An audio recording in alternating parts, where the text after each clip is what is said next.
I'm currently a co-executive producer of Wings of Fire, which is being produced at Netflix and Warner Brothers. Yeah, and I'm Krista Starr. I'm also, besides being Dan's wife, a co-EP on Wings of Fire for Netflix and Warner Brothers, adapting the fantabulous series written by Tui Sutherland. Thank you. Yeah, I'm Tui, and I wrote the Wings of Fire series, and I'm so excited about the TV show.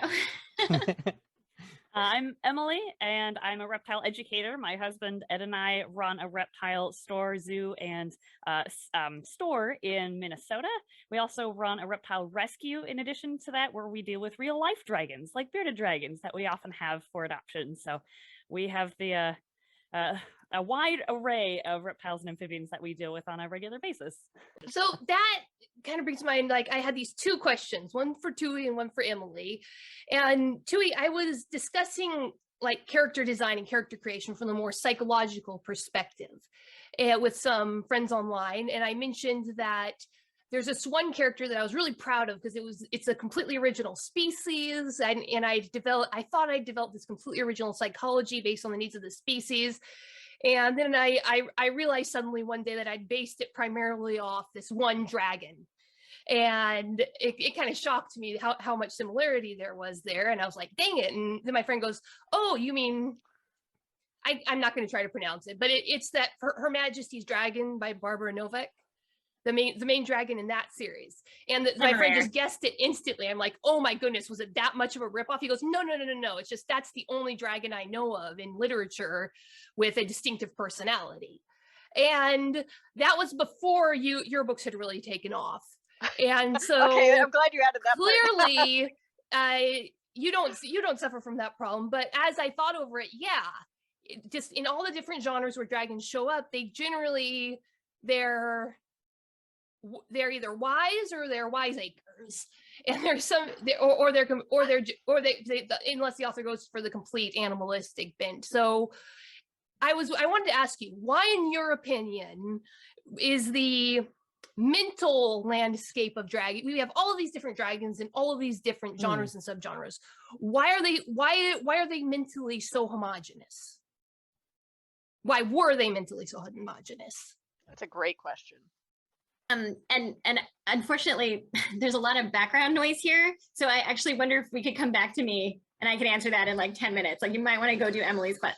Okay. I thought they were that. I heard that. You have to make a post edit. Okay. So sorry. That's a great question. So Emily, question, I really want to answer it. as Dan and Krista were saying, you can't make the environment just a human environment.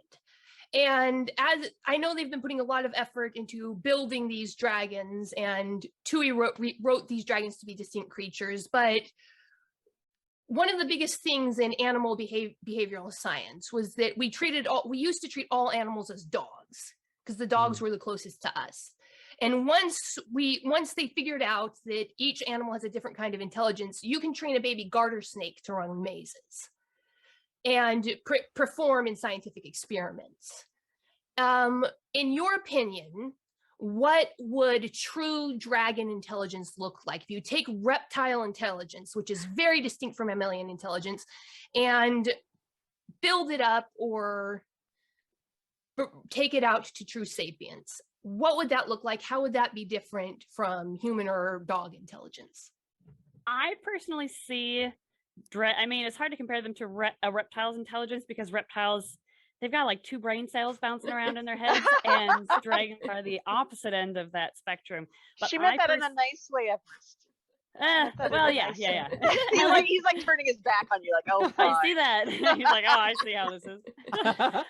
No, I think I interpret dragons like their mental being as being very analytical and also being very proud of who they are. It seems as if each species has its own adaptations on how to best survive in its environment, like that it has evolved in to specifically live in, and they're very proud of who they are at that point because they know how to so well successfully live, but also being very analytical in the fact that they might not be the type of person who just blurts things out. They're going to be instead, say, if we were comparing them to a scavenger or a human, they're going to have that filter and they're going to really process what they're thinking before actually saying something out loud. So that's how I interpret their mental state. I would say it's Wow. always wise to consider your words before speaking when the person or dragon you're speaking to can breathe fire on you. Or Very ice good or point. whatever, you know, like definitely Poison. think before you speak. We will often say, or we did often say early on in the development of the early designs for the world, that, you know, everyone needed to sort of shake off their concept of a dragon as a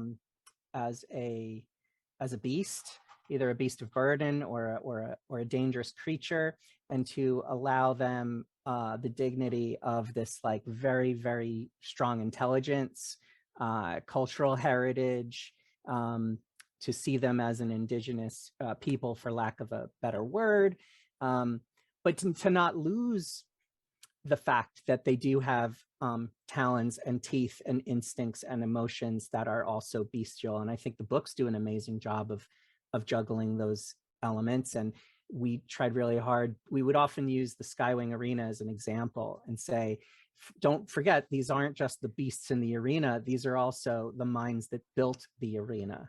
And just as Homo sapiens are apes, who still revert to their instincts very often, and, you know, caught in the right frame of mind, you would find us acting in almost a bestial way, and dropping all the societal things we've put on.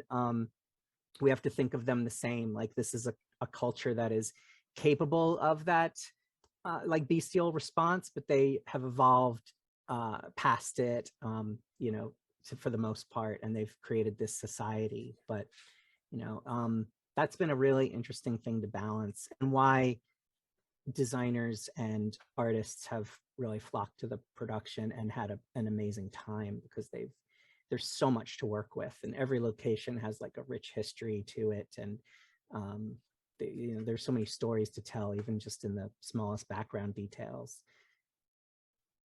That's definitely something I was going for, is I wanted the world to feel like somewhere where everyone has their own story going on. Like, each of the dragons is like an individual who like has their own history and their own family, and like same, yeah, the tribe itself has this whole cultural background and a lot of history in the world. And I wanted it to feel like a place I that is very welcoming to like fan fiction writers, for instance. Like, I want them to feel like you could write a dragon in this world that's completely having its own adventures and like writing its own story, like telling its own version of events and saving the world off in its own way over here. Like, I wanted kids to feel empowered by that. And for me, I think the dragons, I think of them as being very human on the inside. And especially the young ones, because they have, you know, I think the older dragons have grown up in a much more violent world, and the young ones have this opportunity to rethink the world that they're surrounded by, this more like, you know, dragons who solve problems by attacking each other, and to think about like, well, how else could we do this? And I think especially for me, I was thinking about the fact that these 5 little dragons at the beginning of book 1 have been taken away from their tribes and are raised with each other, and how that changes them. You know, that it's, instead of being like, oh, I am a mudwing and what we do is like we fight all these other tribes, they're like, I'm a mudwing and this is my sister who's a sea wing, and this is my other sister who's a green wing. And so it changes the way they think about interacting with other tribes and viewing other tribes and understanding them. And so in my head, it made the younger dragons a little more human. And it was hopefully like the journey that they're on throughout the books, they affect the dragons around them. And like, you realize more and more that each of those dragons has the potential to be like I mean, I think, you know, there are plenty of bad humans too. So Oh, yeah. there's a mix of that in the dragons as well. But that's sort of what I was thinking, is I see them as being very human on the inside. Like, they have a lot of the same emotions, especially the main characters who are the ones telling their stories. Like, you get to see all their emotions that they're having, while they're in this world that is still very I mean, we have talons, we have claws and teeth and fire. Like we could just solve our problems with those, right? So that's one of the big struggles of the books is for these little dragons to find another way. Yeah, they've had to create their own worldview. Nobody has passed any preconceived notions down to them or told them how their world is meant to be. And or even if they have, their own experience flies in the face of that, right? Yeah. If the grown-up dragons try to tell them it should be X, Y, Z, and they're like, but no, because this is my friend Nightwing here, and he's great, and this is that's my not friend. what we feel. That Yeah, doesn't this is feel not true. It can't be right. And I love that perspective for them, and I love that then, spoiler, at the end of cool. book 5, they decide to pass that on and create a school and keep that going. I just and I think that part of the reason it does resonate is because Tui has done such a good job of putting that sort of human perspective into it. Because you're right, Betty, a lot of times dragons come across in stories as like the wise old dragon on the mountain's going to tell you how to do things, and meh. Much more fun to have the young scrappy dragons arguing about stuff as they're going through the different biomes and learning stuff for themselves. And the same coming of age. And the coming of age. I mean, challenges that we all face. Yeah, every person on this planet has to grow up. They all start out young and they all grow up, and that's a universal journey. Is the cat bothering Everest? The cat is totally eyeballing It's like- Everest, and Everest loves to watch the cats move. He loves the stimulation, but yeah, somehow a cat snuck in here. And Yeah, how'd he get in there? He wasn't in there before. Yeah, I don't know. I think that's gotta let him Neo. out. Our daughter named our cats Z and Neo, and she hasn't seen The Matrix, and when she does, she's gonna find it hilarious that she named her cat after him. Yeah, she likes Neo as in Amazing. new. Yeah, she liked Neopets at the time, so she was like, "Oh, I'm gonna name this one Neo."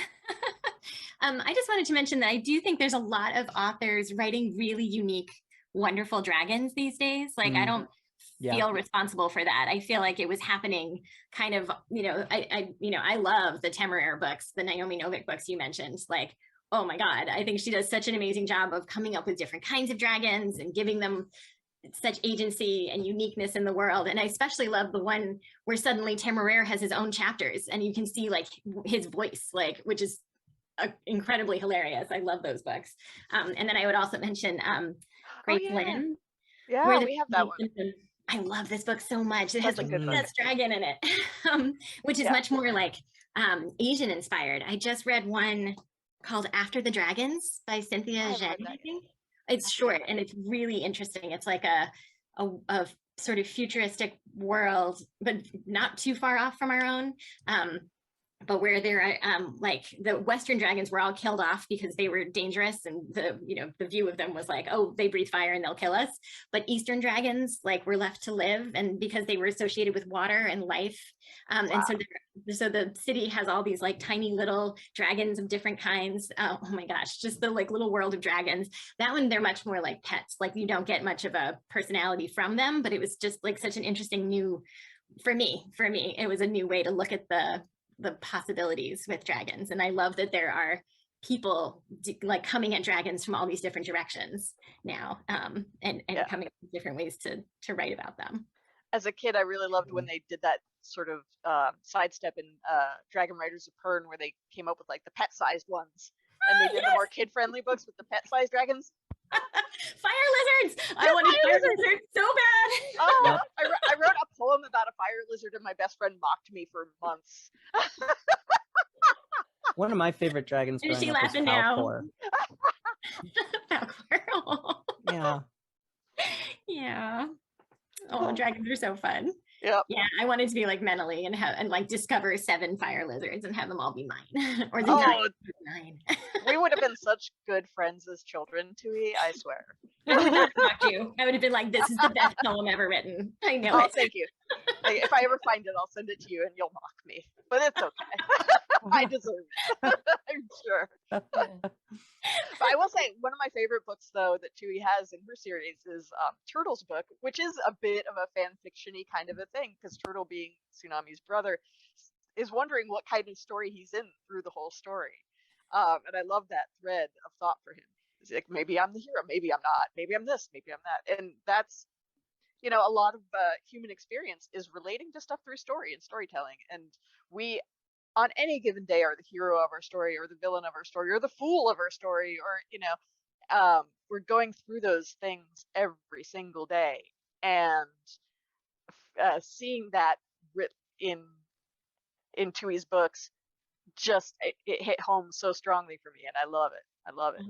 Thank you. Yeah, that was really interesting for Turtle because he never started off seeing himself as the hero. He was like, if I'm lucky, I'm the sidekick. But there are Right. moments where he's like, oh wait, I'm like the talking magic fish that to this character. Like that's what they think I am. Like, I'm just useful for this. And he has to work his way towards becoming the hero. Like Yes. to be able to see himself that way was That's like the great. journey. It's I a felt like I wonderful was way to dragging too tell. long. Betty, before we end, I want to make sure you got the answer to that question you asked before. Oh, so Tui, you said that there are a lot of dragons with distinctive personalities now, but in the past, most dragon personalities were fairly homogenous. So what are your thoughts on that? I mean, I think you're right that I think a lot of people were originally writing them.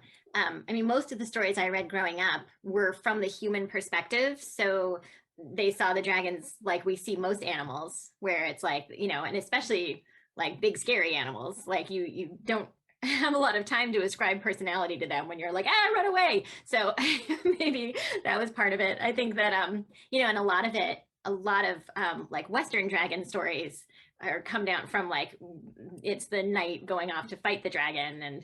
And so they're always kind of been the villain. And so any sort of, or yeah, I think for the most part, I guess King Arthur, there's some more interesting dragons there. But I think that's sort of the tradition that we were working with for, I think, like Western writers writing about dragons. And that may be why like they were seen in this sort of like monolithic way.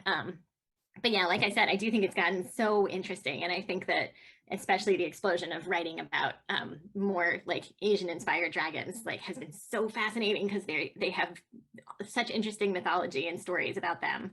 I would really encourage people to seek those out as well, because it's just such a rich and like interesting like body of stories out there about those. And I do, you know, I mean, going even to like Spirited Away, which is one of my favorite movies. Like, Oh yeah, oh, what a great dragon. we have art of If I had Spirited to Away all pin over our down house. one influence for my dragons and my tragedy, it was probably Spirited Away. Haku. Oh, Yeah. Yeah. that's amazing.